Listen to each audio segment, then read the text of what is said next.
Desert Diaries. Week 50. Week 50. 50.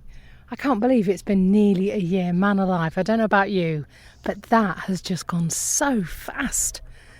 This week, well, it's been another week, hasn't it, that none of us, I suppose, even a couple of months ago, imagined we would ever be living through. So you might hear that Desert Diary sounds a little bit different this week, and that's because I've decided to bring you on my socially distant compliant walk today. So I'm currently sitting on the side of Mummy Mountain, having just walked up the brilliantly named Hummingbird Lane from the equally brilliantly named Mockingbird Lane.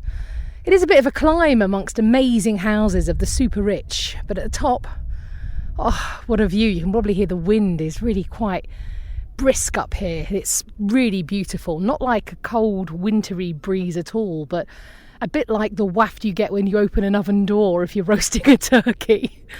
And what an absolutely amazing view from the top. Looking out now, I can see across the whole valley, McCormick Ranch, Scottsdale Ranch, out towards Fountain Hills. In the distance, I can see the four peaks, and if you really squint, you can just about see the line of amethyst that runs down the side, because they used to actually mine for the stone in there many, many years ago. Right ahead of me is Talking Stick Resort, which is an absolutely huge casino and concert complex, as well as a big hotel and resort. Yep, it's called Talking Stick Resort, reflecting the history of the native people of this area. There are loads of native names actually in the places and the roads around here. There's Indian School Road, Indian Bend Road just down the road from me, and also roads just near to me with names like Gold Dust Avenue, Cattle Track Road, Jack Rabbit Way, all conjuring up those brilliant memories of the Old West. I just love the fact that history leaps out at you from every corner here. I'm taking a little video and a couple of pictures of where I am right now, and I'll post them on my Instagram story at Sam Walker Radio. You can search for that on Instagram, and on Facebook as well. Just search for Sam Walker's Desert Diaries.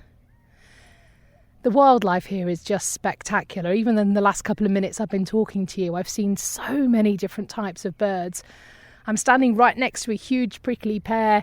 I can see a whole bunch of swallows. There's organ pipe cacti, barrel cacti, loads of creosote bushes and ironwood trees. It's just really beautiful. I spotted at least 5 rabbits. There was a bit of a dash at one point and I couldn't keep up with how many there were in the walk up here.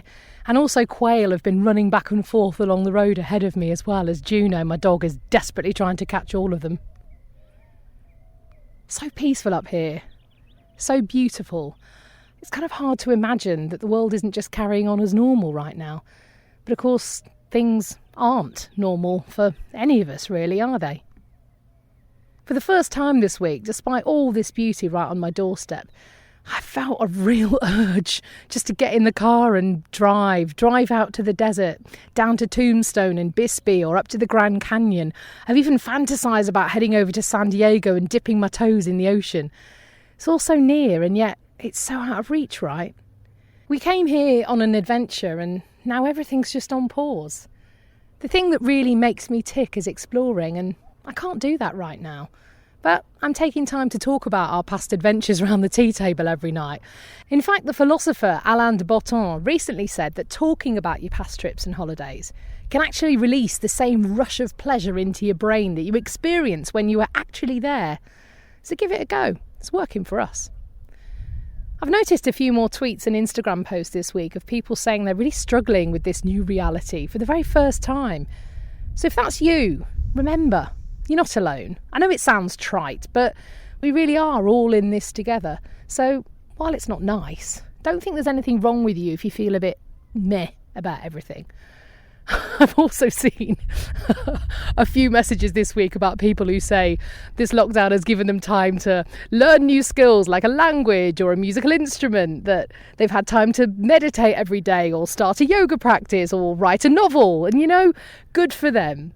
Whatever gets you through the night. But for the record, in this last month, I have definitely put on a bunch of weight. I have drunk too much. I've not paid enough attention to my girls' schoolwork. I haven't brushed my hair some days. Some days I haven't particularly got dressed out of the shorts and t-shirts I've been wearing in bed. But I'm not going to beat myself up about that, because you know what I have done is I've made sure they've got enough to eat. I've made sure they feel safe. I've made them brush their hair nearly every day.